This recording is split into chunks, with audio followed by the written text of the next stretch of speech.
Because to me, no, Kelly Rowland is prettier than Beyonce, but I'm just saying Jay-Z, what he has, not, Anyway. You count his assets?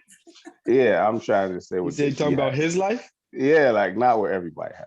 Beyonce's anyway, let's got do the this. body. Anyway, let's not compare women. You said she ain't even cute like that, Batia? No, I think Beyonce is beautiful. To me, I think they're both even. Kelly's just got such beautiful skin. Oh my God, her skin. No, Kelly is different. Kelly is she's different. And she's got like such a beautiful smile. They're two different like types of beauty. Definitions of beauty. For real? There's more definitions than one. There's more definitions than one because something. Here y'all go with this shit. Here y'all go. I'm asking, like, I don't know if it's more definitions. It's early in the morning for me. I'm not going there with y'all, but okay. She's spiritually beautiful, bro. Oh, you said the spirit in her soul. So her soul is different strokes for different folks. Everybody exactly. But we can appreciate both the beauty and know that they're both beautiful. Hello, everyone, and welcome to our show, The World from Home, where we will be discussing topics and conversations of things that are happening around the world from the comfort of our own homes. We do appreciate you guys coming out and taking the time to have a listen. I do want to go over the panel one more time, just so everyone has a name, face to the name to the face. My name is Ophir, and yeah, I'm gonna stop right there. My name is Ophir. A lot of the pointers you'll be hearing from me, they will be coming from financial aspect to try to make your life a bit better when it comes down to finances, put a little more money in your pocket, better mental health as well. I will pass it over to Batia. Good morning, Batia. Can you please just quickly, if possible, give your name to the people? Hi, my name's Batia, and my interests are mental health and well-being primarily. We'll get into my other interests later. Don't sound so excited. I don't. I said I was trying to be serious this time. I was trying to be 100% serious. And I'm super excited right now. Okay, hi, my name's Batia.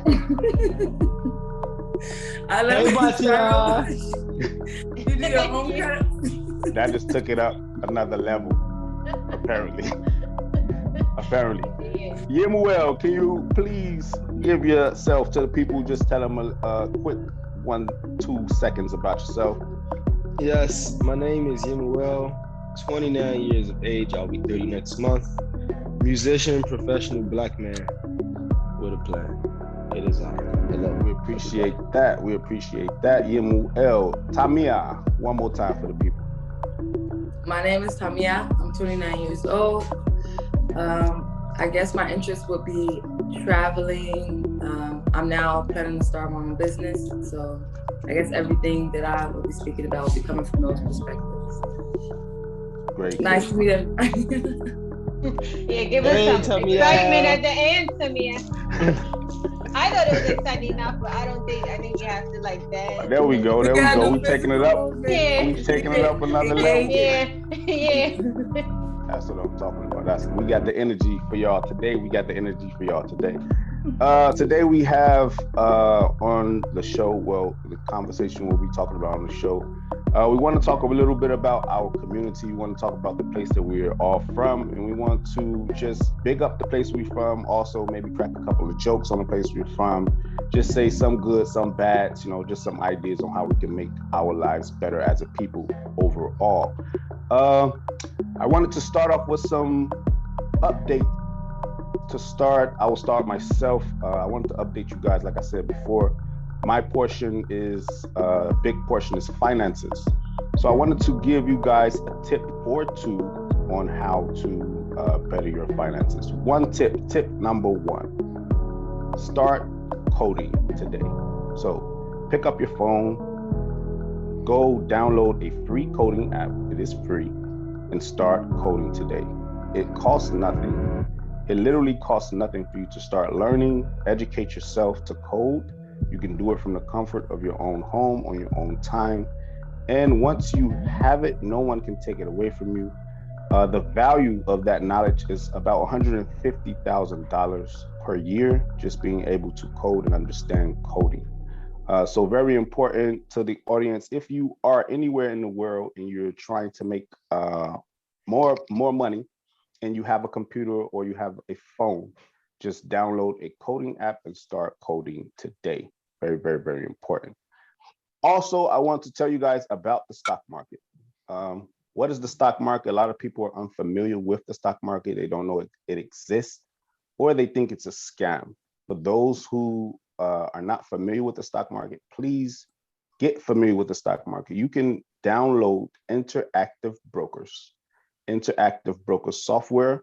This allows you to log on to the stock market platform and give you access to all of the stocks that you would like to purchase. The stocks that we are interested in on this show are Tesla and Square. Tesla last year did over 700% in gains. So if that means that if you put $100, you made $700 for free. Basically just invest in that money.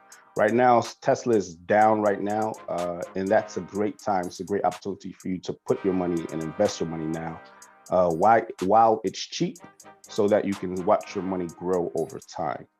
Again, this process is not something that I'm telling you that you're going to do today and be a millionaire tomorrow. However, to accomplish this, you need to plan. You need to have a strategy, and the strategy is to invest over time. Not all of your money, but the monies that you don't plan to spend today, invest them over time, and you'll see that grow and grow and grow. And then hopefully that will encourage you to actually invest more and put more into your portfolios.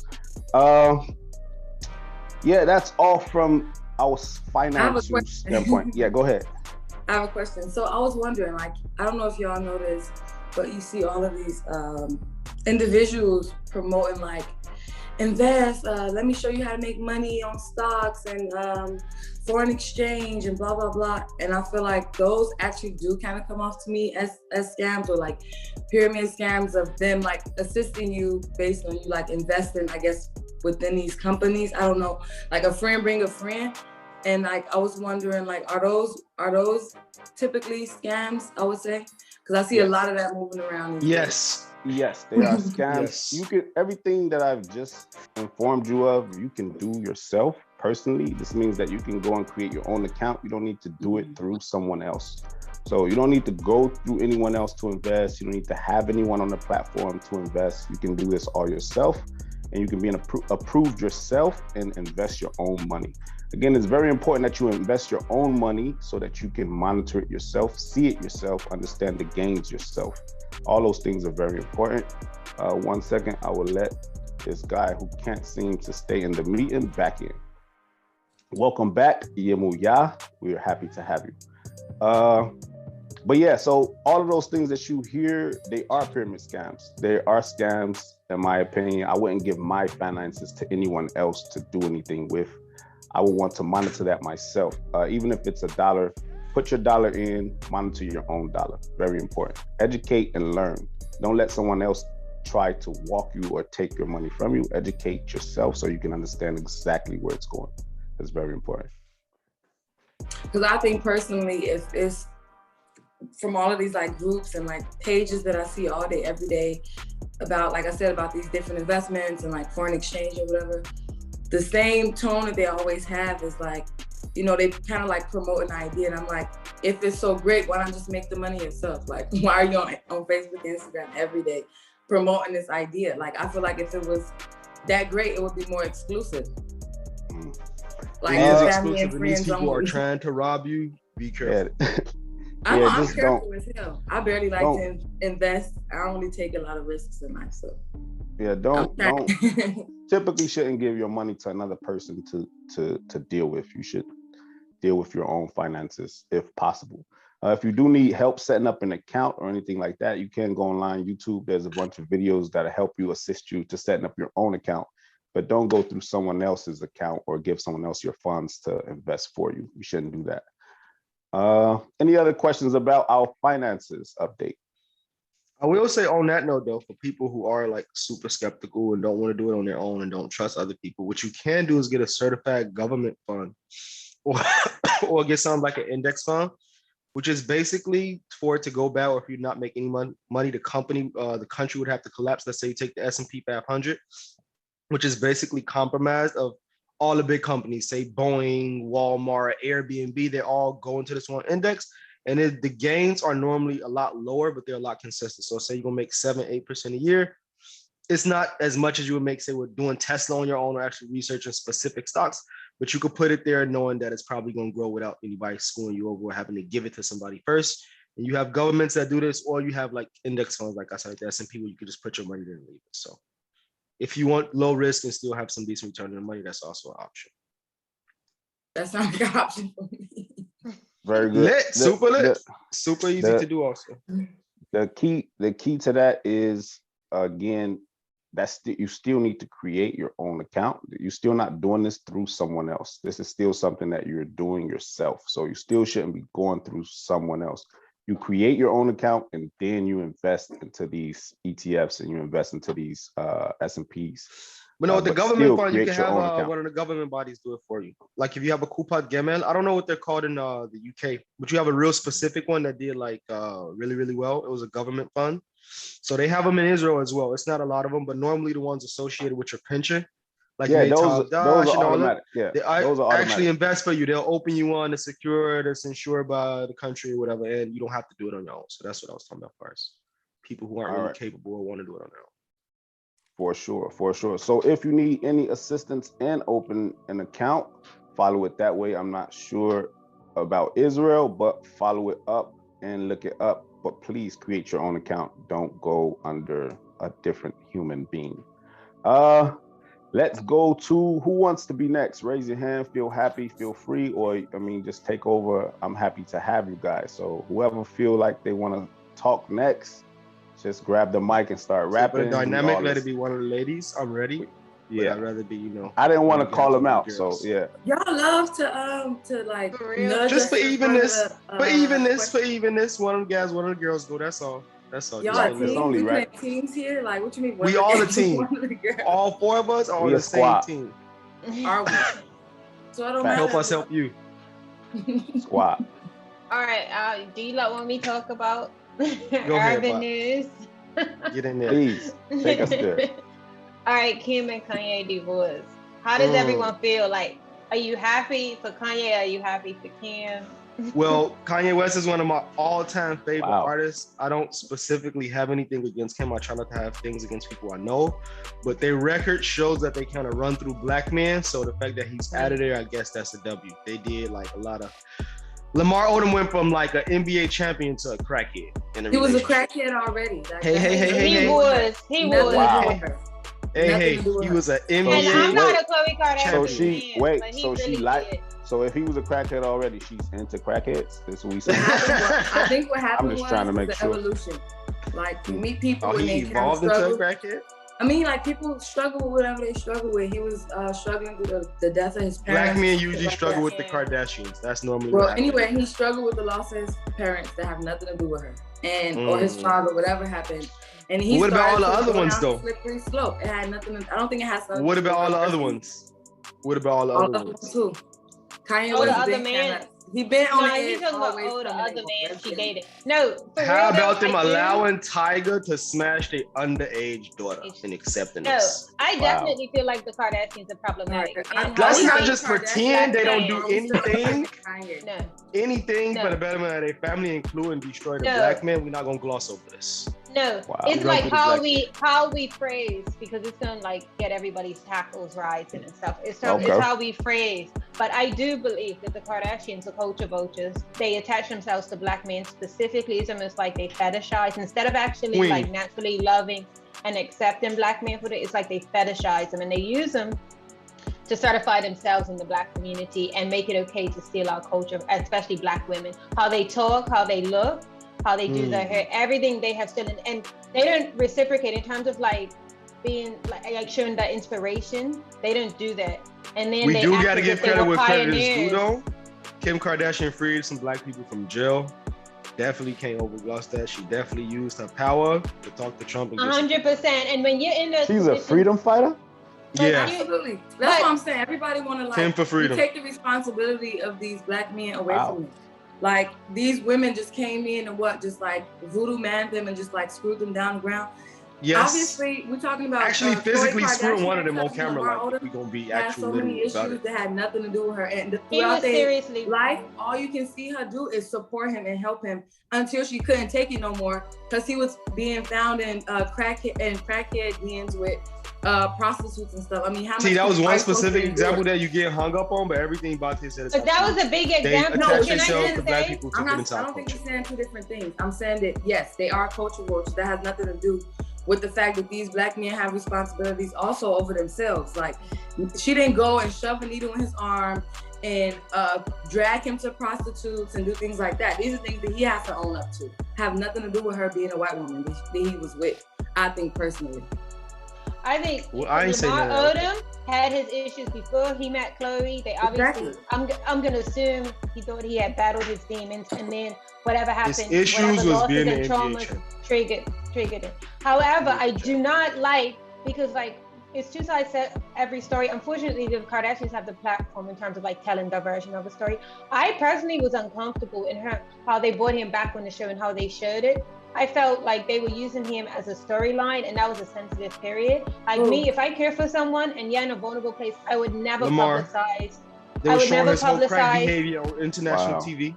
I would never my boy out here looking like Dave Chappelle off one of the sticks with the white lips. Yes. Wow. For somebody who actually watched you don't even watch the Kardashians. You didn't go through the journey with him to see. Why are you defending them like you're Armenian? No, because I want everybody. Oh, they have a journey. It's easy to jump in and just say stuff when you don't know what you're talking about, but like it's different when you really get. I know what I'm talking about, and you're not listening. So you feel that what you watch on TV is real?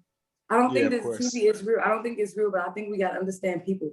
I don't feel that Kim Kardashian made Kanye West crazy. I don't think that Khloe made Lamar Odom a crackhead. Like I don't think the correlation. That's not what I said. I didn't say either one of those things. I agree with you. No, I know. What Batia said was something completely different about them being culture vultures and things like that. I definitely agree with the way they probably use black men, but them falling as low as they fell, it has nothing to do with these women. And it's more to do with them. What I said word for word was they run through black men. Most black men that get with them, even if they aren't great before they get, let me finish. I'm not finished. So as I was saying, they run through black men. Most black men that get with them, even if they like Lamar Odom, they have struggles before, tend to do a lot worse. That was one example. It's 1,000 other examples. Tiger music career nearly dead. The moment he released from his girl, number one, he had a stretch, years of time where he wasn't popping. Soon as he got off him up, popping again. The Chris Humphries dude from the NBA, she got married with him on TV for 7 days, threw him in the trash. And if you're talking about not actually screwing black men, she fucked a real black man called Ray J on tape for exposure. So let's not make them moral gods. Yes, life is yin yang. She's done positive things. But yes, they insert themselves into black culture specifically to benefit them. They're not patron saints. They're business people, and they use a lot of black people to get their agenda pushed. That's all. I disagree with you, but I'm saying something different. I'm not challenging your perspective. Like Batia, I 100% agree with that aspect. But again, responsibility is a major factor here. Like, you cannot say though that because they run through black men or whoever their career got worse or better, most of them probably got a better career that dating like, what's the dude that's dating Kylie? The kind of people that showed up, there was her baby daddy. His last show, Kylie dated Travis Scott. Y'all know who Travis Scott is, don't Travis Scott. I know Travis Scott, but I don't know who But he's not doing way worse or whatever, blah, blah. I'm just saying, you can't just generalize and say that because these women are whatever they are and whatever they do with the black men, we still got to take responsibility. Like I said, they have to be, Kanye can't say, Kim Kardashian ruined my life. What kind of man is that? I didn't never say these words ever. I just keep repeating this. Like I just want to say we don't all keep up with the Kardashians, and that's not the main part. But we get the fact that the Kardashians use black people or black men or exploit black culture when it comes to their hair, style, lips, bodies, whatever. But Tamia is saying that the black male who's entering these relationships should have more responsibility and they should know what they're getting into. Yeah. Okay. So let's go to the next. Let's go to the next update, please. So it feels like moving on. because it's not even our main subject. So I just. But I had other people I wanted to talk about. That's what I'm saying. We could do a whole podcast on there. We're gonna have to pause on that. Tell us your next person, but give us your next update. Let's get it. All right, Quavo and Sweetie breaking up. Who? Like Quavo. Quavo and Sweetie. Why do I keep calling him Quavo? Legit, I keep calling him Quavo. It spelled like Quavo. Quavo No, is. but that's what I do. Even if I know Quantavious somebody's the name, God. I start pronouncing it how I see it spelled. Yeah, My sister, I was talking to my sister on the phone the other day. She's like, "What do you mean?" Sweetie's lost. Who is? I don't even know her. She. That's what I'm saying. Like she's special. No, Quavo is more special, bro. Okay. I mean, Well, but goodbye. special, like. Goodbye, Sweetie. Either damn special to me. Well, I'm not gonna say special. We're talking about more successful as far as what they do. We don't know either one of them, but just as far as rap and being, you know, a big artist. Lori Quavo is Harvey much climbs the more ladder. I'm saying it's not necessarily a bad thing to start off with a rapper Who is and then Lori end up Harvey? with a successful movie star. So we Lori don't know. Harvey is a professional. I want to say Lori Harvey, let's clap for womanizer, but for Lori men. Who is? She be running through these brothers, bro. Ain't no word She like out that. here running through the brothers. You can't be. It's only a womanizer for men. Ain't no word. She for it. running through the brothers. Says she don't She got don't more. She's a Yeah, but she professional do it dater. Let's classy. say Like, I don't that know. because She she do did like it real well. nice. Oh, you support her? I support Wow. her. I Why support do you Lori support her? Harvey. And she's only like 24. She's accomplished Yeah, she's so much 24, in her like young just age. recently. She Lori got a Harvey. move like Oh, popping. wait. So it's a 24-year-old girl who a bunch of black guys is banging. She thinks she running through the black brothers. It's not Yeah. a bunch of guys banging. She just dating casually up the ladder. Oh, And so she's she's reached trying to date her the way pinnacle. to She's reached the pinnacle. She reached the dating, like, top. she's dating. She's not reached like the top. Put a bunch of people together or some shit like that. It's Just so out here. funny. You Who's can see the when women top? is reaching the top. Because she Who's dated the Michael top? B. Jordan. She Who's reached the the top. top? Like, what She this reached mean? the top. Oh, Michael B. Michael B. Jordan. Oh, that's is- Box Day. So she reached the top. Okay. Michael She at the is- top. Let me tell First you. off, she dated P. Stop. Diddy, and now she dating Michael B. Jordan. He definitely not nowhere over P. Diddy. Let's start. Yeah, quick- She's not at the top. A quick Yeah, drop. over. She left. So listen, Lori Harvey dated P. Diddy. She dated P. Diddy's Bane. She dated Future. What? No, she did this. This is not me making this up. She Yeah, did And this. what's his Yeah. name? Trey Songz for a short period. She dated Trey. She dated. She got through the all like the football star toxicity Memphis kings. Now Depay. she got Michael B. She Jordan. was actually support And then her. like couple goes on Instagram. When Lori I Harvey support her. first came on the scene, she was engaged. And she Why was like does- 19 or something engaged. Why do all of Engaged to them- who? Why do A they? football Why do star, they? Memphis Depay. Look Oh, you him said up, before please. Trey, she was engaged to a A football Dutch star. You said football she's been star. out here. A Dutch football So she done star, had a Memphis 5-year Depay. run. She done had a But what- 5-year what- run. What do these guys see in her? Like, what is? I think this is gonna Because sound you got really- somebody when you got somebody like Chris Brown screaming out Karuchi's name on a song and shit like what do these guys? What do they see? They look What nice. These huh? mixed, these black girls with a little look bit, nice. I guess, more subtle features. She got straighter hair, a nose that's a little bit more pointed, green eyes. I'm telling you, a lot of men, like, you might not be 100%. Lori looks nice. but- So that's the answer to your She's question. pretty. She Lori looks Harvey super is nice. beautiful. So all- Wait, but- she's pretty, but he was asking P. added Karuchi in there for a What- reason. That's why I'm acknowledging him as a type. I'm not 'Cause like that's coming too for her, no way. different. She's stunning. That's too different. They Yeah. don't look the same to me, Karuchi and this other chick. What's her name? They Lori? don't look the same to me either. But No, they don't I look the same at all, understand. but it's still the delicacies like Rihanna. Even Rihanna, she a black girl, but she's somewhat mixed and she got green eyes. Those features are just a little bit Oh, more. so it's okay. basically okay. So it's like Atlanta. When you go to Atlanta, all the men in Atlanta think that light skinned girls are prettier than dark skinned girls, like automatic. So it's a colorism black. issue. it's a- But Rihanna and Lori Wow. Harvey not necessarily light. They brownish, like in the middle, no? With green They eyes. If they light, they Rihanna's light. considered light skinned? Hell Wait, am yeah, I considered Rihanna light is. skinned? Am I light Yes, skinned? you I are. don't. Apparently you are, bro. Apparently you are. I think everybody's I'm definitely version of not what light-skinned. light skin 1000% is not. different. Like to That's me, what I told Beyonce them, is and they don't light listen to skin. me, bro. Who? Beyonce. What? Oh, fear light. All you gotta do is All get of some us is green almost eyes. like, the Canada same I color, don't- but it's Canada's, but I don't think we I don't accept that. I don't accept Oh, it she being is light light skinned. skin, but I feel like the rest of us Because are I brown know skin. people who lighter than me, like that's real light. So I'm No, definitely I not think one it's. of I them. don't think it's necessarily just about the colors.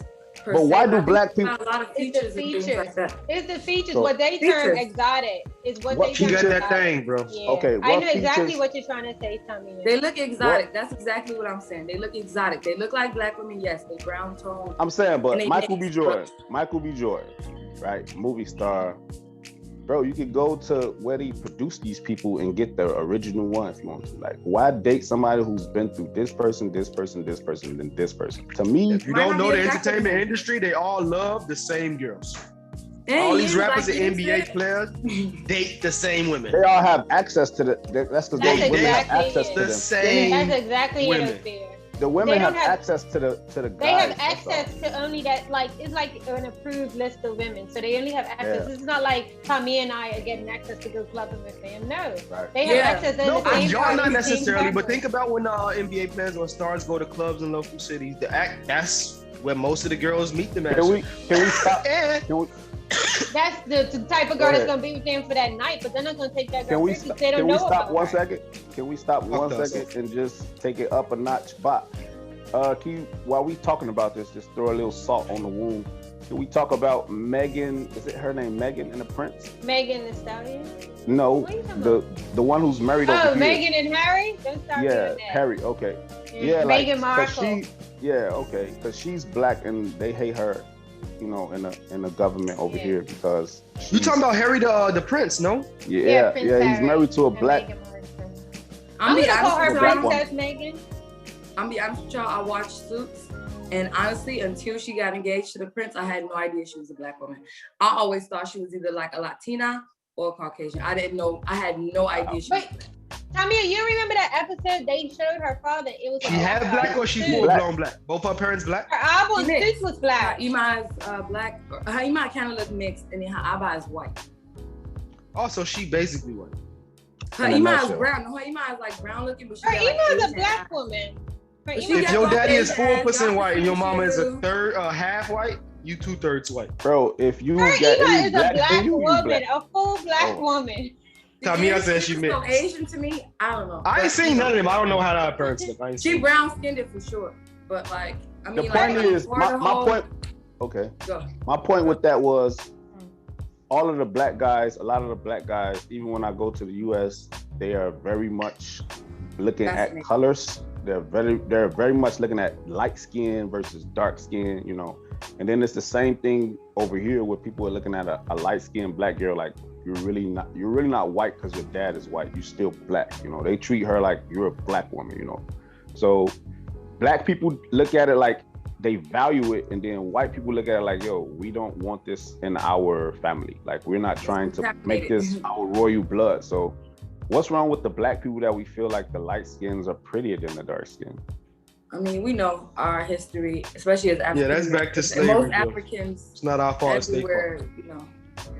Michael B. Jordan, get your game up. Who else? P. Diddy, get your game up. Who else you did? Over P. Diddy, can we not call out P. Diddy? To be fair, he's an equal opportunity date. As long as you're fine, I feel like P. Diddy would date you. Yeah, because he dated his son. This is terrible what y'all said. I don't know who else Michael B. Jordan dated. Chris Brown is seriously an issue though. He's problematic. Chris Brown is problematic. 50 Cent is problematic. Yeah.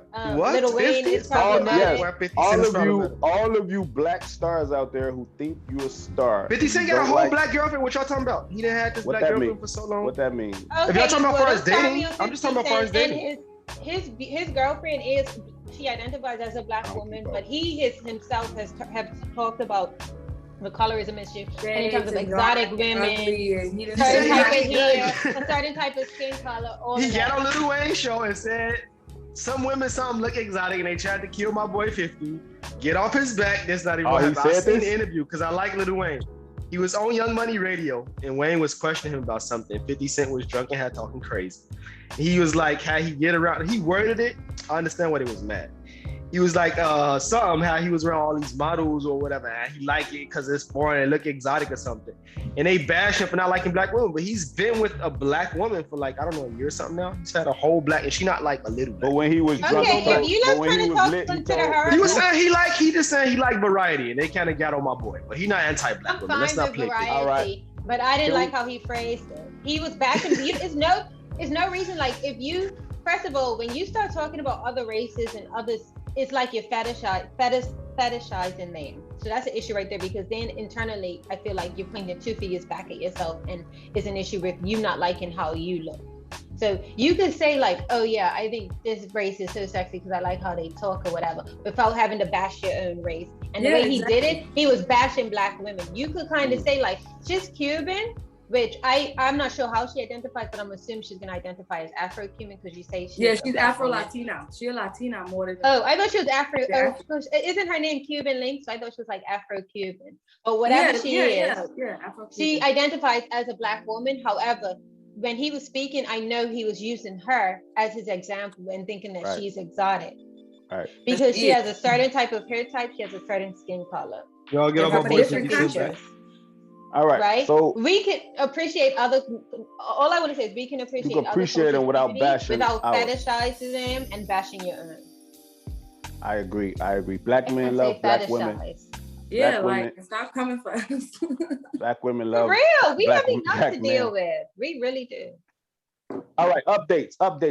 We done went on an hour for updates. It's out of control. Yims, drop us an update.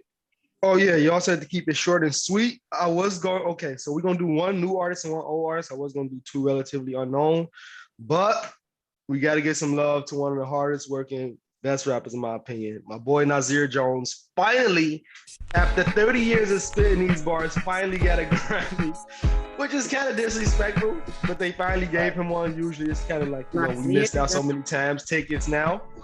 But literally he's been like super hot since he's 19. He's almost 50 now. So he finally got his first Grammy for his album called King's Disease, which is really, really nice. One of the complaints to Nas is usually the beats. Nas always had the words, but a lot of criticism is that he chooses beats that aren't necessarily complimentary of him. Specifically, the album that he had before this was produced by one of the best producers ever, Kanye West, but it sounded crazy on most of the tracks. It wasn't fitting. So on this album, in my opinion, he finally got it right as far as the production. Most of it produced by Hit Boy. A lot of stuff is super simple. It don't sound like he's trying to be like today's rappers again, sounding like he's 50. I mean, being 50, trying to sound like he's 20 and 18. A lot of rappers do that unsuccessfully. He in his own pocket. Two of the standout songs, All Bad with Anderson .Paak, super nice. Got my boy on the drums singing the chorus. And Ultra Black, where he just championing everything black and black culture and all that stuff. And again, it's his only Grammy nominated project. So check it out. You could also play the songs, have a little pause here. Ultra Black and All Bad. How has Nas not won a Grammy? I didn't know that. Because they disrespectful. They super disrespectful. That's it. Like, and the people that he was competing against to win, like a bunch of times, like crazy stuff. So they finally got it right. Second artist. Oh, go ahead. What you saying? No, I was just saying Nas spits different, so yeah, everybody don't love it. Did he go to the Grammys to accept it? Huh? You said what? Go to the Grammy Awards show? I don't think he was there. I'm not sure. I didn't watch the awards. I know he won. I didn't watch the awards. What you said, T? I would have said that. I said everybody is not mainstream, and I think that like hurt. I guess it's like a pro and a con in the music industry. Some people not gonna get the typical, mainstream awards. They do have a lot of talent and skill, but it's not gonna be shown. No, but specifically Nas, that's not true just said about Nas. He don't have like mainstream like songs, but he's been mainstream. Like he sold platinum multiple times. He has songs with Amy Winehouse, Jay-Z, Beyonce, like the biggest artists in the game. Nas is huge. He's one of the biggest rappers in America. He's not underground by any stretch. He's huge. And he's been nominated almost every Grammy Award. That's the thing. He's been nominated almost every Grammys and they keep this. I feel like he's as mainstream as Tupac was. You have Jay-Z. So like how Elton John. Known is not mainstream though. I really don't know. I know what you're saying, Tamia, because I don't feel like he's on the same level as like. When they say music is mainstream, it just means popular. Like you have Billboard records, you have this. Nas has Billboard records, platinum selling albums, platinum singles, all that stuff. It's like, who got it? Is someone sitting in front of a computer? I have a computer. All right, so if you're sitting in front of the computer, go and just look at Nas release versus Jay-Z release dates and see what's going on. Just type in Nas release dates versus. They say every time he released something, Jay-Z or Beyonce release something after him. yeah, because Nas is the guy. He the guy. They got to make sure he don't kill them. Like Nas. Yeah, every time he release a project, they say Nas and Jay-Z. He been a guy. Does Jay-Z purposely sabotage every Nas? I'm trying to tell you, like Nas been a guy, and it's been happening for years. Like for years. I know I'm not really, I'm not the biggest music person, so I really don't know. But I'm saying for me, the average person, I don't know if everybody is aware. Yeah. I don't know. I had to remember who he was for a second. Like, because you disrespectful too, Tamia. Wow. You super disrespectful. That's savage, Tamia. That hurt. That hurt a little bit. Disrespectful. It's all right. I'm gonna rub my chest. No, I'm saying, what y'all want me to do? I mean, I don't really even listen to a lot of music. People usually introduce me to songs. Listen, for comparison, just so you understand, maybe not as financially successful, but he was as big as Jay-Z. They was out together. They was both of the top 2 rappers. He was huge. Nas was a big ass deal. At the time when Nas was as big as Jay-Z, neither of them would have crossed over fully as artists. That was just New York rap. That's when every Black people were really loving rap, but it hadn't fully crossed over to everybody at all the other cultures. Jay-Z has fully crossed over. I don't think Nas has fully crossed over. People can look at him and appreciate him, but I don't think he's fully crossed over. Y'all disrespectful. I think that's what. I don't know. I want to put words in him up there. I feel like that's what disrespectful. I could list a whole bunch of Jay-Z singles and songs that I know, but unfortunately, I can't do the same with Nas. I'm not saying he's not a better rapper not one Nas or as good as a rapper. If I rule the world, imagine that. You're my son. I love what? Baby. Who are you? Anyway, I gotta stop y'all right there. One of Jay-Z's biggest songs is a sample from a Nas song. Look, y'all know that. I know, but wait. Down our throat. If I don't We know definitely not. I'm just saying to your comment of him being not mainstream. He's as mainstream as a rapper as you can be. There's no more mainstream than Nas. He's one of the biggest rappers in the world. Okay. Let's say I disagree with you, Yibs. Man, I don't agree that his. Why not? He's not mainstream. And I'm not saying that. To be honest, Nas has stayed in his lane. That's okay. And not every artist. That's crazy what y'all said. What Nas song do I know? I can't think of one right now off the top of my head. That's because you are a hater. Wow. Why am I a hater? What do I have to hate on Nas for specifically? I can't remember who he was today. I didn't know you hated him till today. He's 50. You said he's 50 and he's I didn't know you hated him this much until right now. Everybody who's listening to the podcast, please, if you saying what Tamia saying, go Google Nas, please. Go listen to Nas' last album. Just turn on your YouTube. Do something for yourself and just listen to it. Tamia, can you give us what I am what I want to be? Y'all know that. Yims, how we looking? A few of his songs. I'm gonna listen. All right. Listen. So. And I'll let y'all next time what I think. The second artist, relatively new. She started releasing music on SoundCloud in 2016. First project came out in 2017 after that, called Confidently Lost. She's from Miami, Florida, which has all the crazy people, as Ophir know. He claimed it was normal.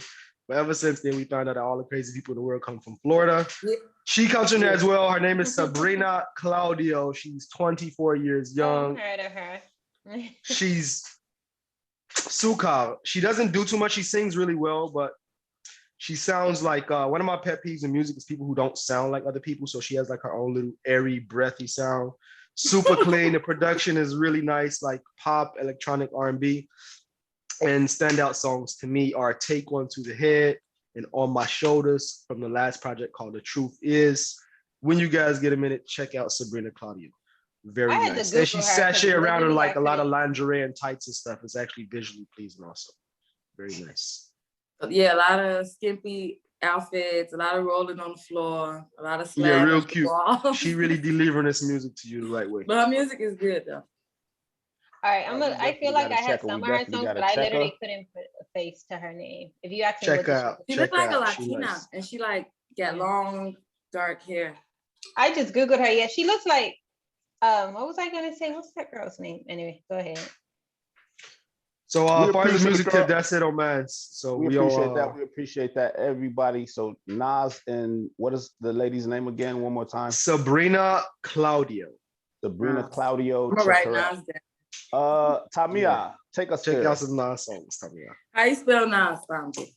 Anyway, so I wanted to do. Anybody that knows me knows how much I enjoy to pack a suitcase and hit the road. Not the road, the air. Get on the plane and travel. That's my favorite thing to do. So I wrote down a few tips on traveling during the pandemic, which I actually was blessed to do recently to Dubai. So I gathered up a few tips on the things that I think will make traveling during the pandemic. I don't think it's going to end anytime soon. Just a little bit easier. So the first thing that I wrote was be mentally prepared, because traveling during the pandemic, things change frequently. Flights, airports close, people go down and countries go into lockdown and different things like that. So be open to the fact that things might not go as planned and that you might have to cancel. So to support that tip, I said to travel through a travel agency. I think that was very helpful for our trip to Dubai, because the travel agent kept us updated consistently. And also she was able to recommend times for us to plan our trip where we would be able to cancel if need. Like if the country changed their regulations or things like that, we were always constantly able to update our plans or even cancel without paying half fees on cancellation. So that was a really good tip. Definitely use a travel agent in these days and times, because I had a friend who went on her own and bought a ticket and ended up positive for COVID and wasn't able to get her money back when she wasn't able to fly. Because you usually have to take the test really close to the time that you are traveling. Sure. I would say get updated on the restrictions in each country or the country that you're traveling to. I feel like this is general to traveling into any place in any social or political climate, because like going to Dubai was really interesting, being in a Muslim country for the first time and trying to understand the restrictions and the modesty rules and the no alcohol. It's a lot of rules to that Dubai has in general as a country. So it's really important to get updated on the restrictions in that country, so you know exactly what to expect. And also you don't want to offend the local people when you visit their country. And the last tip was a budget plan. Sometimes when you plan a trip, you, I guess, assume a budget based on, the hotels and the flights. But it was very helpful for me to go and do a lot of research on price ranges for meals and estimate tourist places to visit. So these things like really became helpful with looking on. I used what did I use? I followed this blogger on Pinterest, and she had a lot of ideas and tips on, budgets for that country. So you can really just Google the budget that you need for ABC country. And I think it's very effective, because Dubai, even with that, Dubai was kind of more expensive than I expected. But I was at least pretty much in a price range or prepared for that. So that's it on travel updates for everybody. Hope that it was helpful. Thank you. Anybody want to add to that? Vatia, to travel updates, travel tips? I don't have any travel. My puppy has been locked in his house since COVID. Yeah. I don't have any travel updates. We travel with COVID.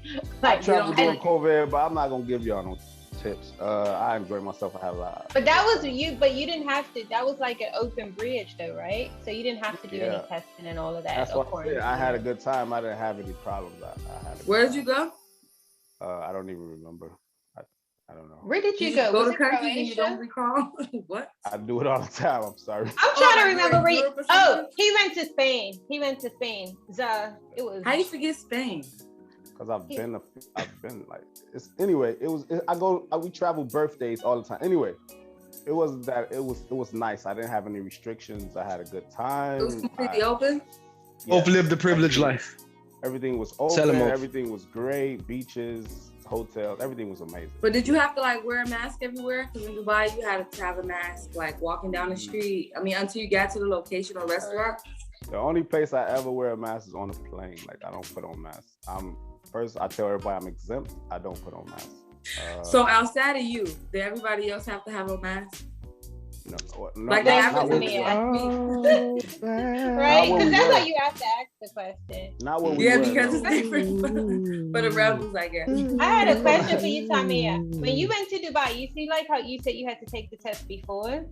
Did you have to take the test when you were there? When so you take a test. Oh, wow. You have to take another one? You have to take a test before you leave your country, which would be Israel. I had to take a test within 3 days before my flight. Then when I got to Dubai, as soon as you land, they don't even let you get out of the airport. As soon as you land, you go through customs or whatever. And then right after that is a whole stand. Wow. for you to do another test. The tests aren't bad though, so I didn't took really like about 11. What do you mean when you say that? Well, the test's not bad. Like, I mean, as far as like paying for it and shit like that. Like at first they were really painful. I understand they was shoving a thing all the way back to the end of your brain, but here it's just pretty simple. Just a swab. So I mean, it was nothing. And they said they was going to inform us within 24 hours if we were like positive or not, and if we weren't, then we can go out. But we never got a message, and I just. So you had to just quarantine, but you were supposed to quarantine in your room, your hotel room. I guess I never quarantined. I never got a update. Nobody said anything. You know, no news is good news to me. So I'm like, oh, no one said anything. I'm hitting the streets. So I went straight out. I feel like I missed the window where I actually could have traveled, but I was just so worried and panicked about COVID. I had like a serious, so now I missed the window. And then like the UK went in the hot zone again, and they're like, we don't want you. Because we're supposed to be traveling, but who knows if that's ever gonna happen. Because we have to get Israel is backlit though now. Hopefully they open up the airport. I know Israel is, but nobody wants the UK. And then the amount we have to pay on tests, I'm like, screw that. I hate having to pay for something that I wouldn't usually have to pay for. How much do you have to pay for a test? So each test, we're gonna get so each test is 170 pounds, and you gotta get like 2 tests, and then you gotta get tests there, and then you gotta get tests coming back. I'm just not doing it. You gotta pay a whole ticket. You gotta pay a ticket worth of testing to travel. Because like we could go and get a free test, but they specifically say it has to be from a private testing lab. So what you feel about the vaccinations? About hours before you leave? Oh, I'm not doing them. She said, "Oh, I'm not doing that." I mean, as long as I don't have have option not to, any vaccination. But if push comes to shove, I don't know. Are you ready? You said you would take the needle if it happens. I'm not ready. Actually, the way my immune system is set up, I'm really not open to have anything shot up inside of me. I don't know how my personal body would react to that.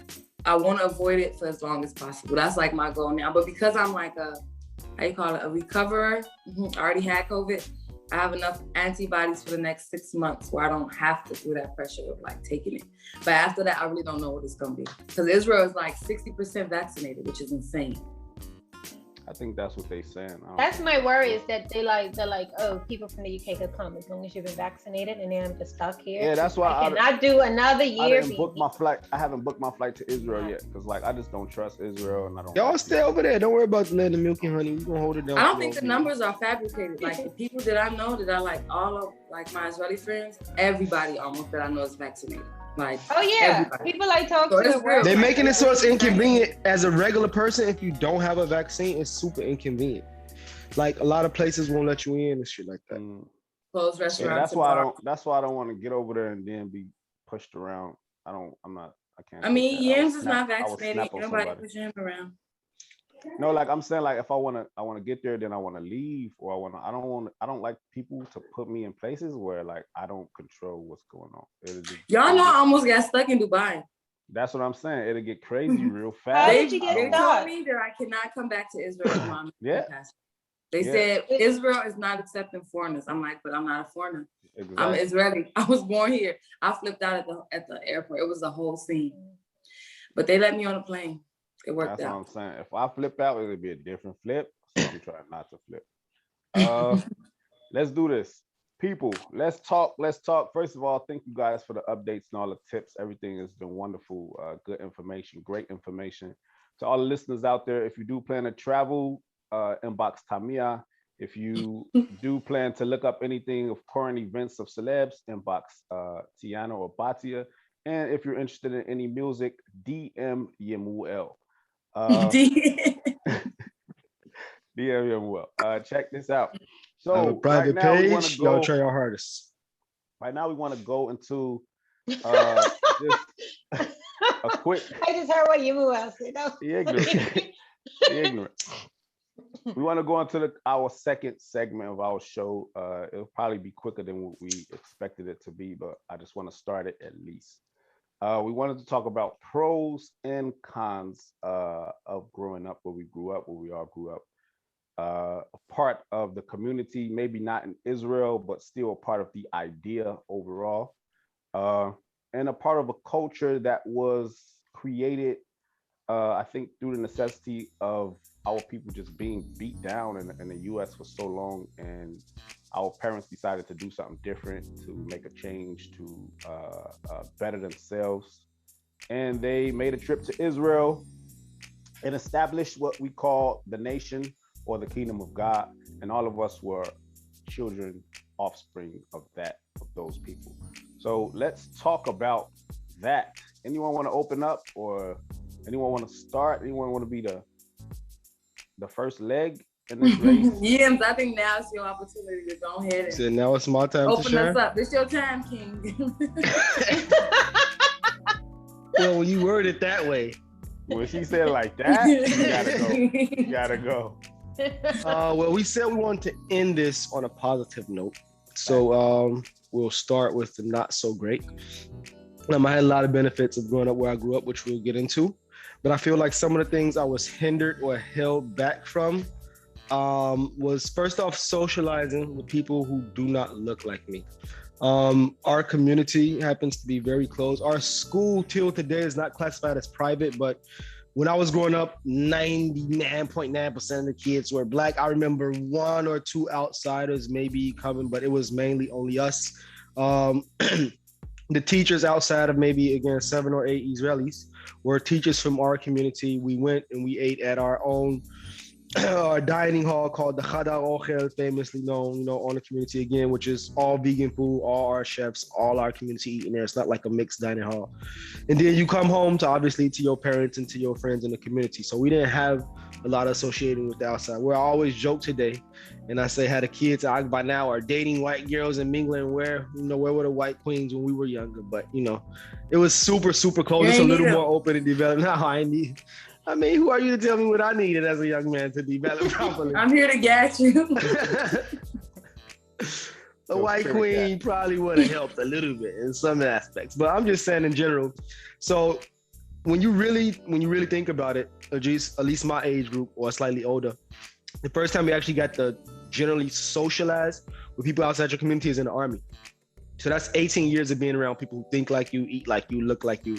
So then you get around people with, different lifestyles, different diets, different ways of thinking. And I happen to be decent with people, but I know people who kind of struggle initially with, migrating. And still today, like, even though, we can be cordial with them, but some people just don't have Israeli friends, even though they live in Israel because we grew up so close. So that was one thing. If y'all want me to come around to the second thing that everybody do one, or should I do the other thing? How you want it? Let Batia pick up. Okay, go ahead. But we were talking about this topic. All right, I feel like I'm about to do a long speech and I'm supposed to speak real quick. So I'm gonna try and do it the same.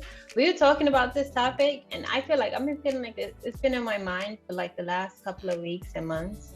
And I saw a video, like Queen of Food just had an interview in the Breakfast Club, right? And she said something, and it hit me so hard because, like, a lot of times when we speak, we don't realize we're speaking from a place of trauma that we haven't healed yet.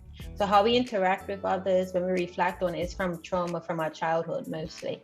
So and she was saying, like, your parents did the best. I know it's the first to start off negative. I'm going to come in with this. I still do have my negative, but like, your parents did the best that they could do. And I was really thinking, because I'm so grateful to like my parents for everything that they did, because they literally did the best that they could do. Each single time of what they had. Like, I look at all of us on this podcast, and I'm not trying to speak for everyone, because some parents, like, seriously, you could have done better for people. But I could see from like each of you, your parents did the best that they could do. So our community, I don't want to judge, because like I don't want them to take it as like judgments, because it's so easy to point the things that's done wrong without coming up with a solution. But I'm going to just highlight things that I've experienced and I've learned from, and I'm just gonna all I want to say is that I'm grateful, and I'm coming from a place of peace and love. That's all I want to say. So in terms of things that I feel like have set me back in my personal life, I would say number one is, I know I'd be in a better financial position. That's so materialistic, but I love material things. I've been set back in a financial position by my parents' decision to leave Bermuda and move. That set me back drastically. I 100% know that I'd be better off financially. And that's, for me as a person, that's actually very important to me. The second thing is my personal relationships. I have a very good relationship with my immediate I call it like, I know it's extended family, but I call it my immediate extended family. So like my grandparents when they were alive, my aunts and uncles, but like my extended family, like Bermuda is a very small island. And it's ridiculous that I don't know all my cousins, but it's like cousins and other people that I don't know, I've forgotten about. And us joining a nation and all of that, we severed a lot of the ties, and I miss that. Especially with one side of my family, I miss that relationship. But I do have a good relationship with like most of my extended family, but that's very important to me, and I kind of feel that loss, especially now that I'm older, because like every time I go back home, it's like new cousins that I'm getting into it, and I'm like, I grew up here, how did I not know this person? Like outside of like my grandparents and my aunts and uncles and like first and second cousins, like it's other people and there's other things and like other parts of the family that I did not know. And I'm like, Bermuda's only so big, so how could I have not known this? Like I have a cousin that I was going to school with, and I found out like when I went back home that we were cousins, and like she was my friend first before I was cousins. And I was like, and what's crazy is she was my friend's friend when I had actually left Bermuda. So the whole time they were writing me, telling me about that, because this is back in the day when we didn't really have emails like that. They were writing me in Ghana telling me about this girl that reminds me so much of you. And when I went back, I became friends with her, still not knowing. And she was my cousin. I didn't even know that she was friends with my friends that I had grown up with, and she was my cousin that whole time. So it's like crazy. I was like, I could have been friends with her the whole time growing up in Bermuda, but because my family, like, we were so focused on the nation, yeah. Anyway, so we're doing that. Are we gonna move on? Because then I'll come back on the positives later. All right. So I just realized I did a whole speech. Excuse me, everyone. I'll do my whole my negative thing. Well, originally I wanted to say that one of the things not that held me back in the community, because it was actually really hard for me to find things that I feel like hindered my progress that are like from the community. But I realized that it's a few things that I don't like the way that they are handled in the community. I would say those ideas, the way they actually, on paper, they sound nice, but in reality, they're not dealt with as such. So I was talking about plural marriage, or what we call divine marriage. Yeah. We call it divine marriage, but marriage is divine no matter how many people is in it, right? So I don't know if not necessarily. Divine marriage is only plural marriage? I mean, according to us, divine marriage is multiple wives. Oh, that's how I was brought up. I don't know. I didn't get to experience it, so I don't know. But our host is having Wi-Fi. I said divine marriage is computer shut down. He said I'm done. You see how I was thinking the same thing. You see how problematic it is? Oh man, you said you shut like, computers down? It's problematic. I can't wait for you to get into this, Tamia, because I feel exactly the same way. I haven't had to experience it, but I feel as if I feel like I was a woman and not the wife in another life. So I'm gonna be really short since I'm still single and I'm married. I can't have you. You back? I'm back. I don't know if I don't even know if it was recording. I don't know. It was. I don't know if it was still recording. It was recording, but you just went like completely black. Yeah, the internet dropped for a second. I don't know. All right. So like I said, plural marriage, I feel like it's one of the things that could be a positive in the community, but it's just handled terribly. And I guess I don't want to blame the men, but I feel like it's because of the chauvinistic undertone that the community has, and that's the problematic part. Why your head wagging this hard? What she said?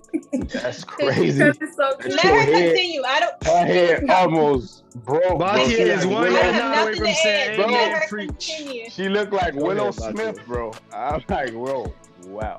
Let her continue. Stop interrupting her. Finish. Okay. No, actually, that's pretty much. I'm not gonna go too far into it. Like I said, I'm not a married woman. I don't really know what everybody goes through in their own process. But from an outsider looking in, it doesn't seem like the most productive decisions that we, or I would say things that we ever chose to do as a community, because I feel like it's one of the main causes to a lot of toxicity and broken homes at this point, because it's not handled correctly.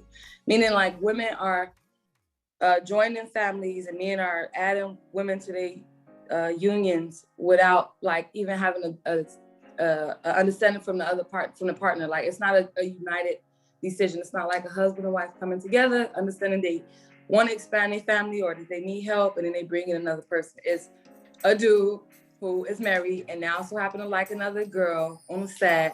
They start sleeping together, developing their own relationship, and now he want to marry this woman, and now the wife is supposed to be okay. And I feel like that's like one of the main things that's handled or mishandled in the community. And it's really about the like I said, the chauvinistic energy that you have in the community of these like levels. Is almost like women are not I'm not even gonna use the word equal because I feel like that was our trigger word last week.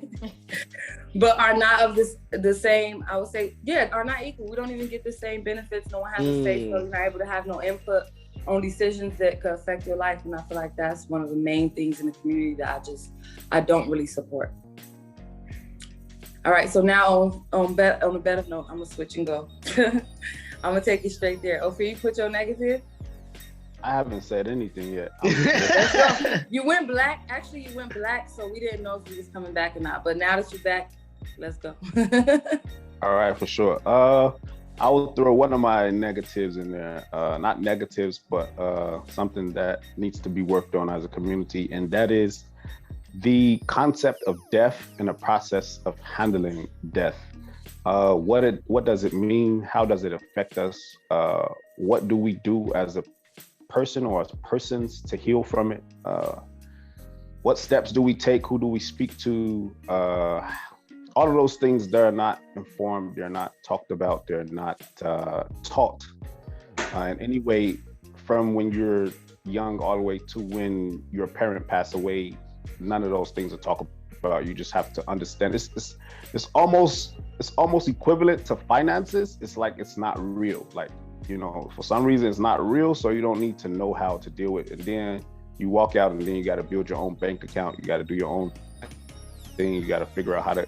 So same thing with the concept of, so a lot of people have had parents or friends or family members pass away and they're still dealing with those traumas and they don't know how to heal from those traumas. And right now I am happy to say that in the UK, my mother here in the UK has started something here for the saints all over the world. I think Batia, can you speak more to that? Because I'm not sure exactly who is involved, but it is a where you can call in and you can talk to them. She is a professional, but talk about She's that because I don't know. Qualified. Let me shout my email out because I'm so proud of her. Yeah. Because who goes to school and then goes back to school, I don't know. But my email does it, and she did it, and she did that. My email is a qualified therapist, CBT therapist. No, what is it? Psychotherapy. I can't remember which one. I think she's both. No, actually, I think it might be CBT. But anyway, she's a qualified counselor therapist, and she is part of a group that is helping with and they're all qualified counselors or therapists, and she's part of a group. I'm gonna have to find the email address. Maybe if we could post it, I'm gonna ask email about it. We could post it under this. When you make it live, we could post it as a comment. Sure. But she's part of a group where you can send anonymous emails to if you are a victim of abuse or trauma and you want to speak to someone and get some help. You can send an email through and they can arrange for someone to call you. The international, so my emails are based in the UK, but they have members from Israel and also the US, and they're working to help heal our community and also implement an action plan. That's one of the things also to make sure that this doesn't continue and ways that you can report it and protect the victims. Nice. Oh, that's amazing. Yeah. So we are working on things. I'm not saying that we are not. We are in the process of bettering ourselves as a community, as a people overall. But these are some of the things that we're pointing out for those who have not heard or do not have access to these healing shops. We will leave an email down at the bottom where you can email and receive a phone call and start your healing process. Let's move on, I guess. Or did everyone cover something? Did everyone? We didn't do the positive, right? Oh, sorry. Go ahead. No, we just we did one negative. We were supposed to do two, or we were supposed to do one. Yeah. We can move on to the positive. Let's just move on Let's to the go. positive. Let's go back around one more negative time, bro. Let's go back around one more negative time. Well, we got to Let's do go it one more around negative time. negative time. We ain't dig deep enough. It's important to talk about. It's I like important to that. talk about. It's So important to talk about. similar Yeah. but different to Roll what Batia was saying financially. Yes, a lot of people that came to the community left, whether it's from Bermuda or the USA or whatever they came from. They usually left like houses, cars, decent jobs, education to come to a place where they didn't know the language and to not much material things, including houses and cars and stuff like that. So outside of that, which Batia covered, okay, you did that, but then they didn't actually preach financial literacy in the kingdom, like you slightly mentioned earlier. Like they didn't tell you, okay, listen, you need to have a bank account. Probably when you do earn money, invest it, save it, da da da da da. Do like a lot of that you kind of just have to figure it out on your own. I think like in the Army was the first time I actually saw, like I bought like a lot of my studio equipment in the Army just by putting aside saving. But it's like, okay, you left all your money and stuff behind to follow your spiritual or religious or however you want to call it goal. Okay, you did that. You have a community, y'all are healthy, vegan, in the place that y'all want to be. But what about like the money? What about actually existing? What about living well? What about being comfortable? So this was never prioritized. So I felt like that was a hindrance as well. I mean, thank God I'm a hustler and, I kind of figured it out. But I felt like, if I would have had the education a lot earlier, I could have been a lot further off, even if I wasn't necessarily coming from money. Like if you would have told me about money from age 10, or maybe telling me, something else or how to way of living, which is how to prioritize. Prioritize your money, you could have been a lot better off. So a lot of us still to this day, even the people that we have in the community now that actually make decent salaries, don't necessarily know how to maintain money or make money work for them. Because again, it was never preached or talked about. So I feel like that's something that also could have been improved on. Thank you, sir. Let's hit it. I feel like I gave my two. I gave y'all a 2-in-1 You did too. thing. Chauvinism on top of plural marriage. I feel like that brought they came Say it together. again. Make sure they heard it, Tommy. That was a very Don't be like that, important Batia. Go ahead. Go ahead, Bob. Go ahead, Bob. My second Take us one there. is negative is, let me not say negative, criticism. I don't know how to say it nicer, but okay, I just gotta get that right. It's the lack of importance on the family structure for the overall benefit of the nation. So what we call missions, I don't know if everyone else will understand it, but sending out the mother or the father on assignments, meaning they just go out the country for 5,000 years. Yeah, and with limited contact to the family, meaning it's only one caregiver left in that family to financially provide sometimes, and obviously do everything else, while the other person's all serving the kingdom overall, and not realizing how important it was for that person to be there, or at least have regular visits back home and regular contact back home, and make sure that family was financially supported. Because a lot of times, more often than not, it was the father that was being sent on missions, and that leaves a lot of families open to, I want to say, open for other individuals to come in and take advantage of the vulnerable position that family may be in, because the father or the mother's gone and the parents out all day trying to provide for the family and take care of the family. That one parent's out. Because like, I know, especially in the Kifar, like I didn't grow up on the Kifar, but like you go there, I lived there for a little bit and you could see it. Even though we were all living together and it was all in common, there was still like, if that's your family, it's still your responsibility to provide for your family. And a lot of times it was like we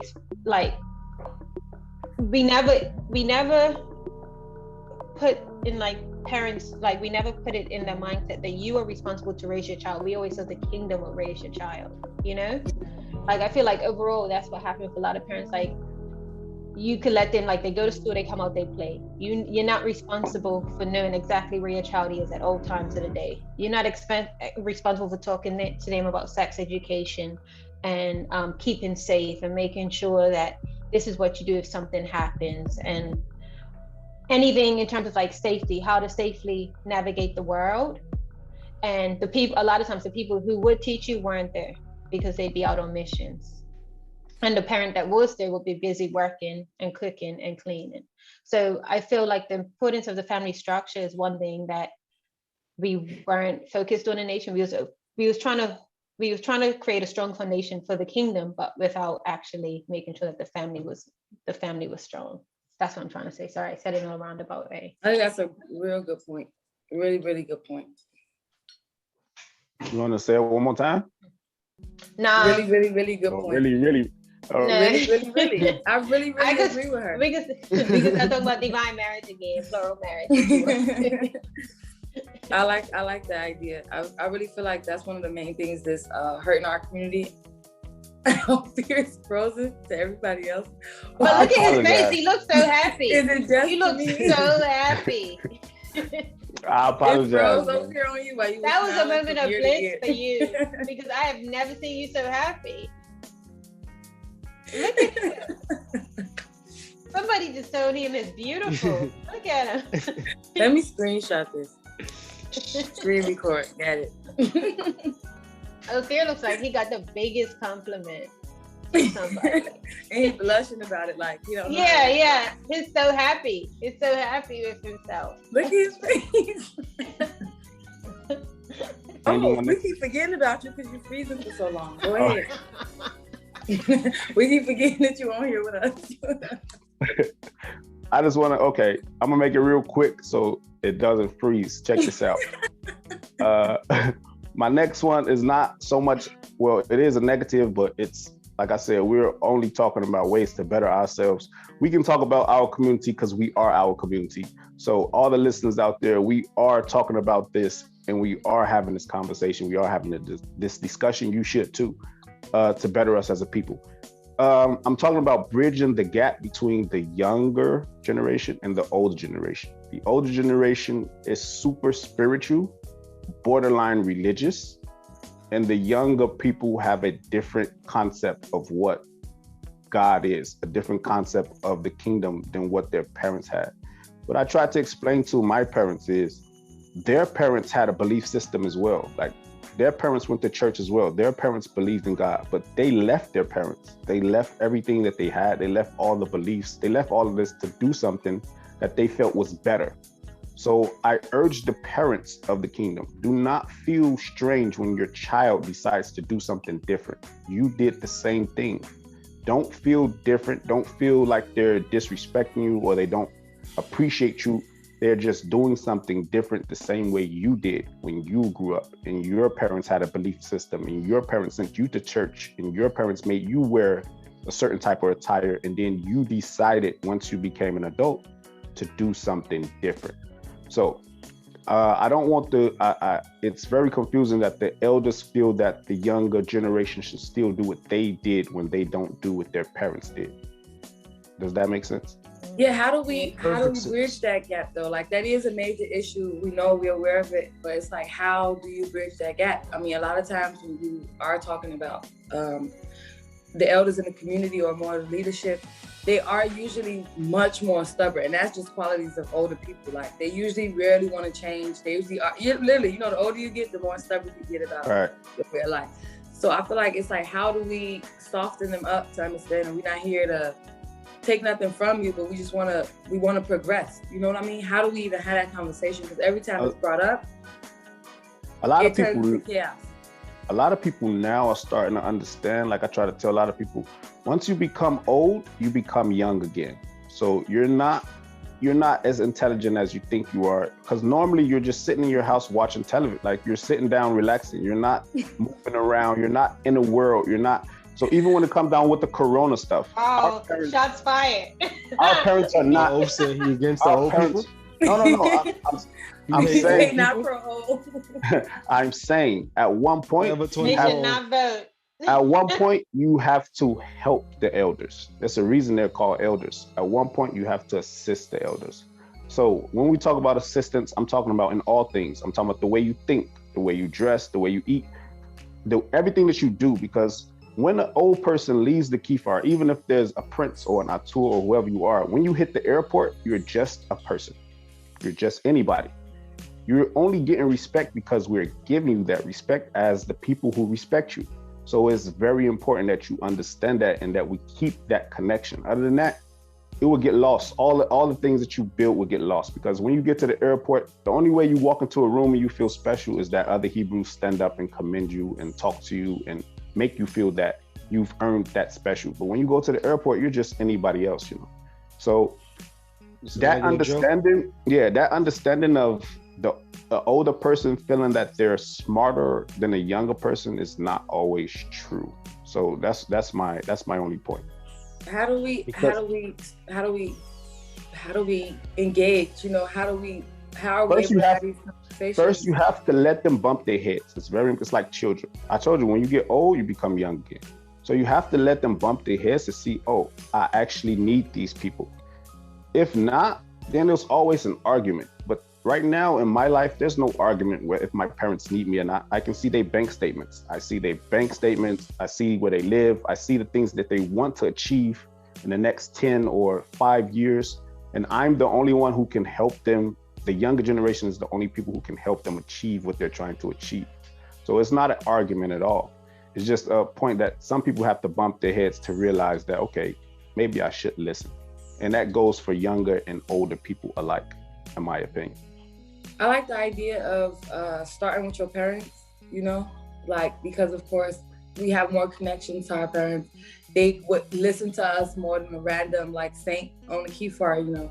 So I feel like starting with our parents is a good way to start, you know, start with trying to like bridge the gap just between you and your parent. And if we all kind of like come together with doing that, maybe we might have more of a movement, you know.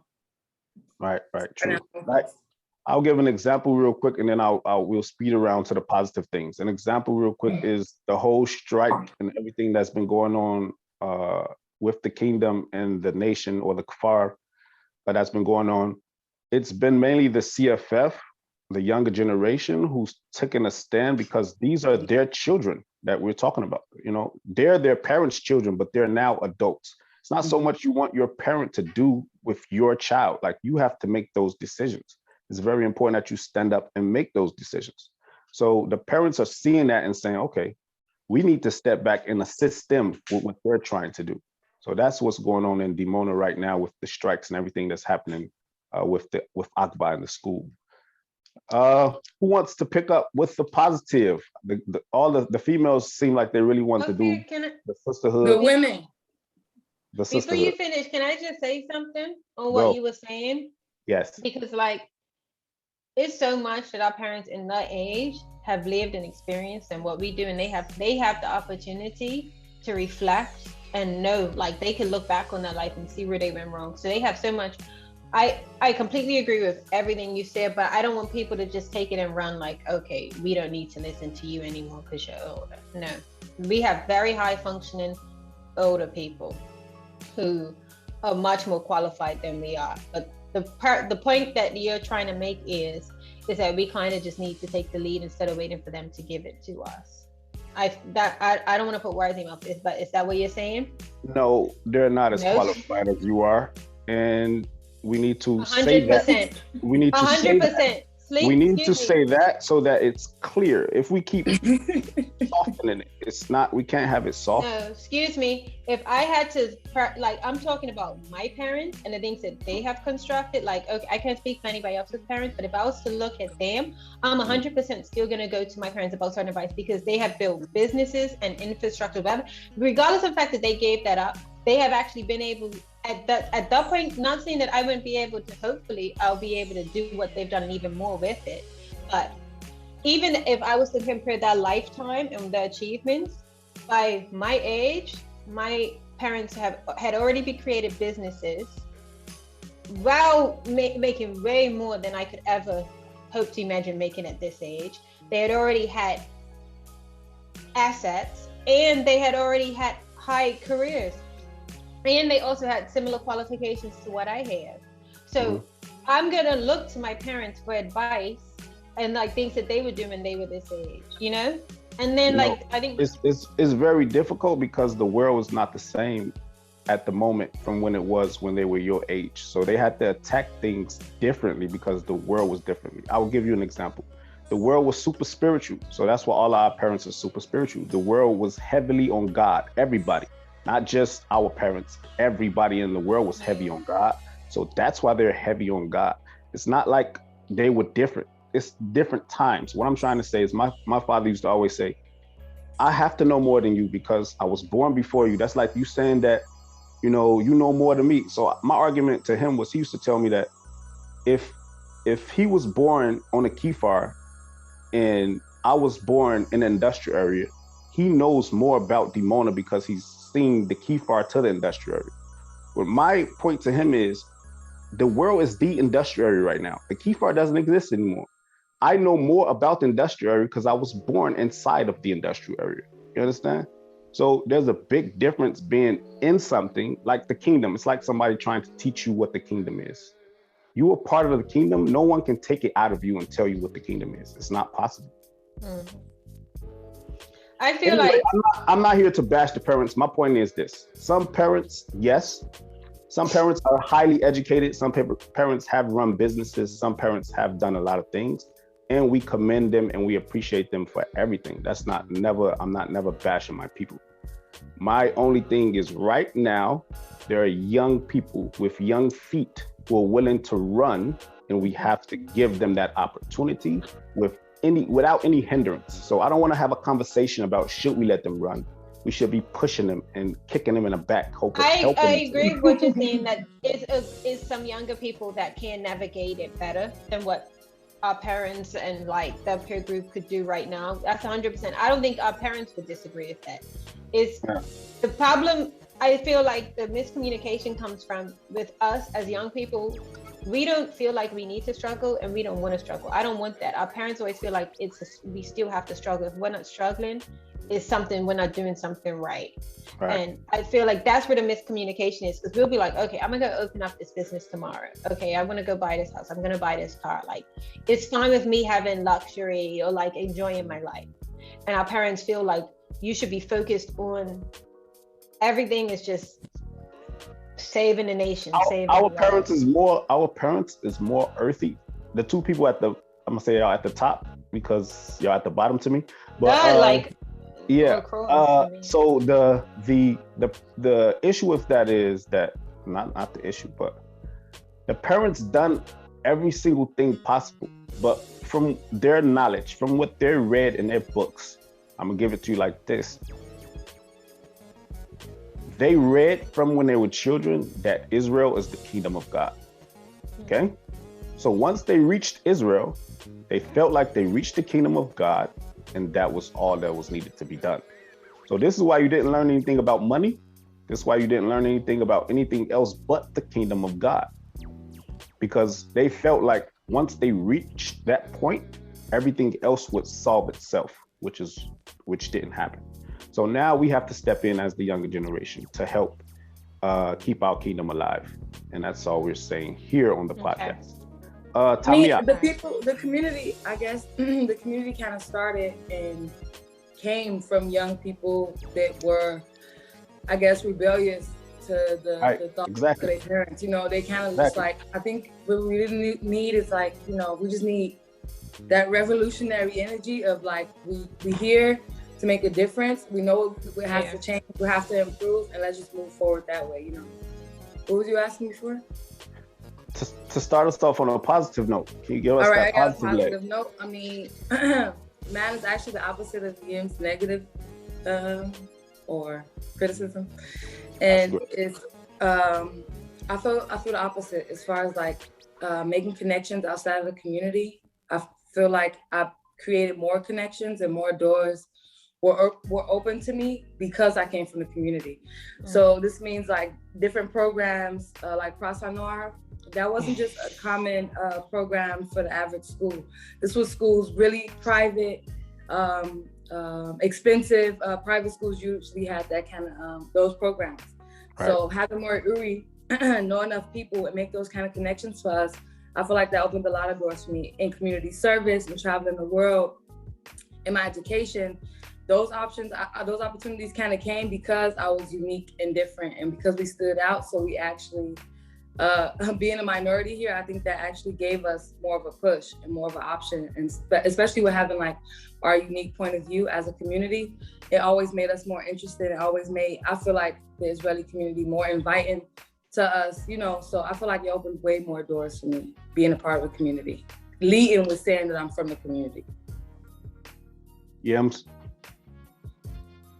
She gotta feel her feelings. Don't tell me about feelings. Who even? Does she have to? You know what? I had a question. Does she have to feel her feelings? Yeah. To me? I'm listening. Yeah.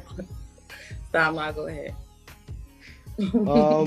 Positives. I would say cooking, health, and diet, like a combination of these. Growing up in a community, there was a lot of important things that we didn't emphasize. Money was my criticism. One of the things that we did emphasize, and specifically in my family, was like eating and health. My dad, bless his heart, my father made us work out and stretch 3 times a week, whether it was raining, snowing, sunny, you had school, you was tired, you gonna run to mom's sheet and back. And you gonna race your sister at the end. Your sister gonna have a head start so you can run until your tongue fall out. And we gonna stretch and do something called a 5 blessings. It's like a 15-minute routine where it's like kind of push-ups and that, like you just stay in some decent shape. So literally almost until I left my house, I had like a decent regimen exercise with my father running, so I was always in decent shape. And just like cooking and stuff like this, because we are vegan, and then at the end of the day, we are still Black people. We come from like a rich, spicy diet, like you came from the States. A lot of our food resembles that, even in veganism. Just like with you come from a baking house and a cooking house, so I don't need to tell you, but just like with our food and, the pastas and the kale bones and the tofus and stuff like this, I got really, really good at cooking. Till today, it's kind of like my thing. So that helped a lot. And again, if you know how to eat and you work out and you exercise and you taught this stuff from birth, it kind of makes it easy, which is the thing with a lot of vegans here. Tel Aviv is one of the fastest growing places for vegans, but a lot of them are like new vegans. So a lot of them think you just eat like lettuce and stuff all day. They don't know that it's variety, that it's iron and protein as much as we have in meat and stuff like that. So super benefit of the community. Shout out to where I grew up from. This is where I'm the handsome Black man that I am today, because I take care of myself well. So one of the positives of growing up. Black man that I am today. It's all because of the kingdom. The kingdom made him handsome. Kingdom of my parents. Bot, what you got? Similar to what Yemuel said, like my vegan diet, like the diet like that they constructed, like if we were to follow it to the T, is almost perfect. But yeah, my vegan diet and lifestyle, I'm so thankful for. Because I can't imagine. I just, honestly, that's probably one of my favorite. If you had to ask me offhand, what was my favorite thing about being in a nation, it was the vegan lifestyle. And we're doing one positive, right? You do whatever you like. We with you. Are we doing 1 or 2 for real? Yams ran through like a few, so. Okay. So the second thing would be how I feel like the kingdom gave me resiliency. In terms of like being able to adapt in any situation and assess any situation and really thrive in any situation. It really gave me that ability and like develop my skill set in terms of being able to access like my personal resources. So I want to say resiliency, because I feel like I've become really resilient being brought up in a nation and having to understand and thrive and explain who I am and what I am and go up against difficult situations. It really taught me to be resilient. That's good. I'll give a couple of one. I will shoot down Tamia. Let me shoot down Tamia's real quick. Her negative. Let me pull out a rifle. My negative or my positive? Your negative. I'm gonna shoot down your negative with a positive. Marriage. Yes, plural marriages. Like I grew up in a family that had more than one woman. I'm gonna let Yams get itself together. I grew up in a family that lived by polygamy, and I'm gonna tell you like this: it was the most fun experience that a child could ever have. Like having more than one woman, having more than one gift, having more than one woman who care about you, like literally care about you, is different. Like my emo didn't play. Like Emuel said, one of the negatives was sending fathers out on missions for years and things like that. So But I was blessed to have two mothers in my home that they did not play around. So they treated us equal. They treated us fair. They didn't let anyone else in the nation treat us any other type of way. But I feel like if it was just one of them, it would have been different, you know. But because they had each other and then they had all of us to deal with, it just made it all the more entertaining, all the more fun, all the more everything, you know. Right now, people still don't know who in my family, who child belonged to who. They don't know whose mother is who. They still don't know today. People ask me questions like, who is this? Who? And that's because the way I was raised in a family, it was like, my emo used to gang up on my Abba. So like, I saw the shit in real time. I saw it happen. For their children, they would gang up on him to get things for us and get things done that they wanted to do. Vacations included, everything. So that was one of my positives. Another one is just overall confidence, overall intelligence. Anytime you speak to anyone, especially speaking to another Black person, automatically is something there that's, you know, I'm coming from a point of view that they have no idea, that they don't understand, you know. I'm coming from I don't want to call it a higher point of view because I don't want to make anybody feel lower, but I'm coming from a unique, thank you. I'm coming from a unique point of view that it pulls them in because they're interested in what I'm saying. They're interested, the stories and everything that you're telling them, they're interested because they were raised on that Bible the same way you were raised on that Bible, but they were not able to live in that country or experience the things that we were able to experience. So I feel like we're highly favored as We lost Sister Batia. Yeah, I see her mic is muted. My daughter probably went down there and started put her in a chokehold, but it's all good. My younger daughter probably went and grabbed her. I don't feel like you shot me down. Actually, my con or my negative, I don't feel like it was shot down. It's actually really good to hear testimonials or testimonies from people, you know, that actually had a good experience. And I know a lot of families that, you know, the children grew up, you know, I know even with Charlie Yahu's family, we really didn't know who belonged to who for a long time. They really grew up as a unit and as a family. And that's the positives of plural marriage. The issue is how it's being handled and how it's been handled for at least a couple of decades now. And it hasn't been handled the same way. It's like, it's not from the point of view of, you know, assistance or creating a family or expanding. It's from like selfish, womanizing reasons. And that's really what I think the issue is. I'm not like against polygamy. I just don't support the way it's being handled as of now. We definitely all on the panel agree with you. With that, people, if you are a person who can, and more females are interested in you as an individual, please handle it right. Be a good example for the other people who are coming up. Yeah, because there are other people. First, have money, because if you don't have money, you can't date more than one person. That's step one. That's it. First, I feel get your life together before you start looking at other women. Like, and have money. Married people do not date. You can't just date. You can't be a married man and think you could date a whole bunch of different women. No. So what happened when you date a woman and you want to marry her, and then her parents tell her like that's not a good idea? I mean, what are you talking about? Are you talking about plural marriage? Are you talking about, what are we talking about? Are we talking about plural marriage? Talking about plural marriages, yeah. Oh, first let me go around. Yeah, Yams, did you give, you look tired. You gave your Yams been finished for 30 minutes. I didn't want to say Yeah, he been acting different. I'm trying to get him back involved. You gave everything you could. He gave us an hour and that's it. You tapped out. You gave everything you could for today. I've been listening to y'all. We need more energy from you. That's everybody's response. Whenever we get quiet and Ophir's like, what's up? We like, I'm actually listening to you. It wasn't my turn. So what was your question? It's always your turn, bro God. But I wanted to go back. Let's go back over some of the things that we've already discussed today in our panel. First, let's just go over the fact that all of us here on our panel appreciate everything that our parents have done and that the achievements that they were able to achieve.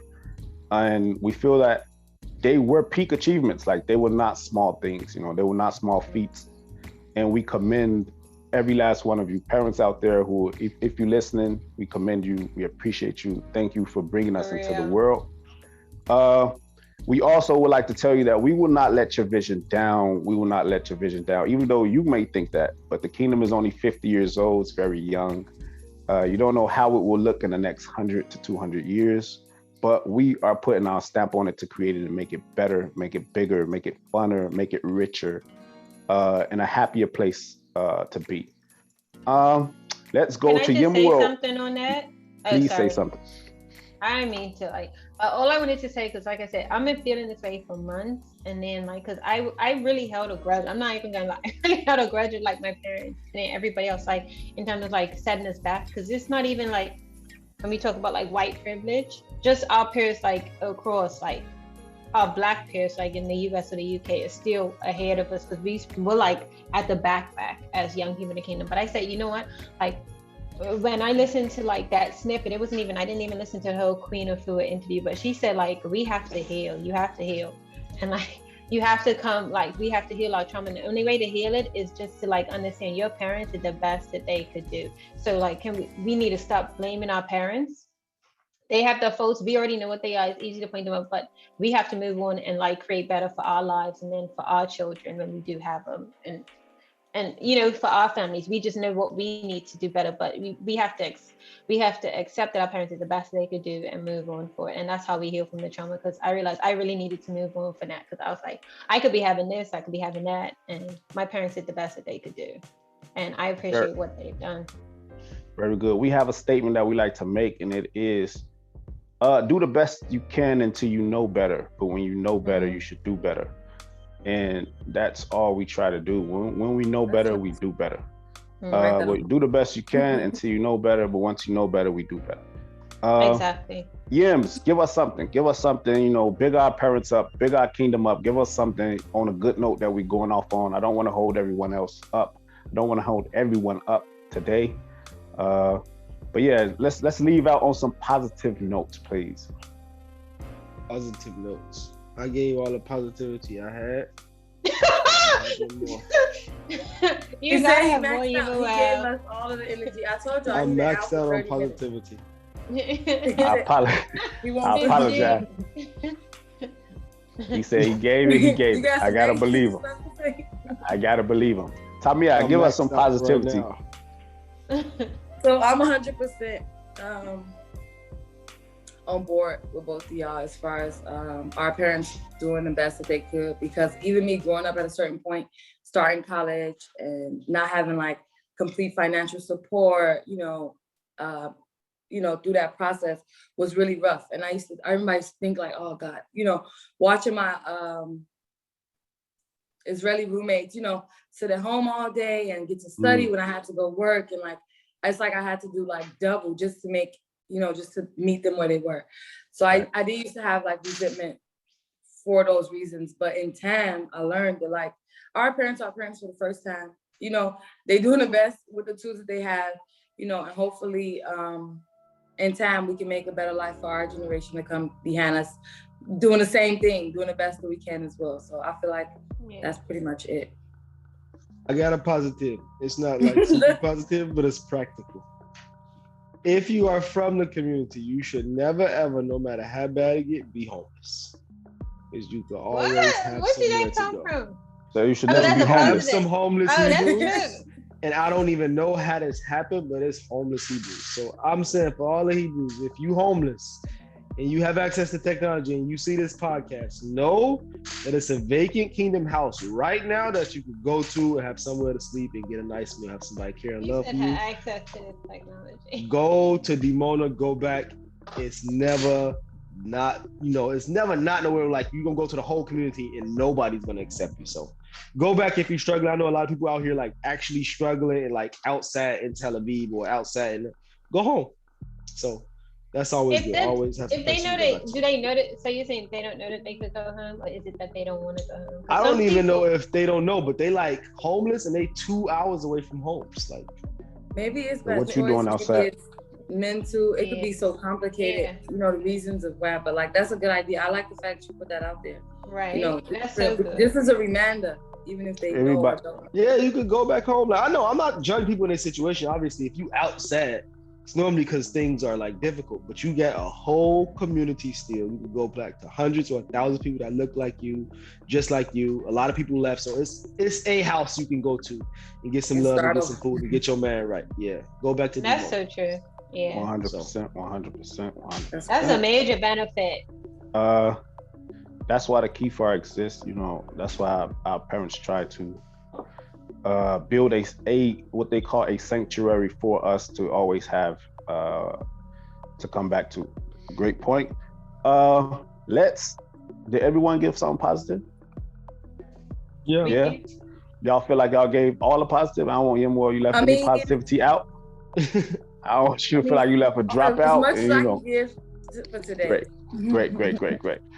Again, thank you all the listeners for taking time out today out of your busy schedule to give us a listen. The World From Home podcast, where we are just having conversations about things that are going on around the world and in our communities from the comfort of our own homes, hoping to better ourselves and better the world at large. We will be dropping tips, information, just things that can help you on your travel, help you on your finances, help you engage people better in your conversations. All things that we're doing here on the podcast for you. So make sure you tune in for our next show. Thank you guys for coming out. And I will let everyone just introduce themselves on the way out. Once again, you have been listening to Ophir, born and raised in Israel, and happy to be here on the podcast. Go ahead, Tamia, let them know. Tamia. That's you, huh? Wow, that's crazy. That's all we needed. That's pretty much it. I think I gave. Obviously, this is a clapping episode because Batia done clapped 5 times. So yes, I can't go through the whole introduction again. I'm just gonna say Batia man, right there. Real prayer hands. Catch y'all next time. All right, everybody. Thank you guys for coming out and enjoy the rest of your evening, the rest of your day. Bye.